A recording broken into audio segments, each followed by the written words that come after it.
प्रजापिता ब्रह्म कुमारी ईश्वरी विश्वविद्यालय के दरभंगा सेवा केंद्र के तत्वावधान में दरभंगा जिला के 8वां सेवा केंद्र का सोनकी ब्रह्मस्थान के पास विधिवत उद्घाटन हुआ।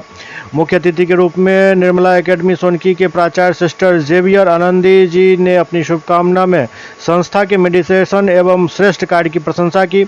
उन्होंने आगे कहा कि सेवा केंद्र का यहाँ उद्घाटन करके यहाँ के लोगों का कायाकल्प किया जा रहा है।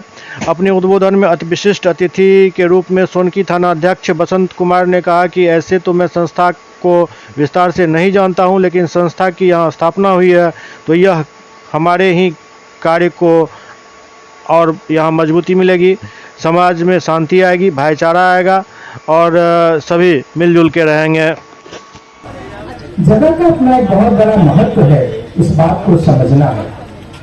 और ये जो ब्रह्मा कुमारी सेंटर है, यहाँ पर जो हमारी ब्रह्मा कुमारी सेंटर के भाई बहन है, इनकी एक दिनचर्या है। आप सभी को ये मालूम हो कि हमारे यहाँ एक दिनचर्या बना हुआ है। यहाँ प्रतिदिन राजयोगा मेडिटेशन होता है सुबह 4:45 से 4:45। अब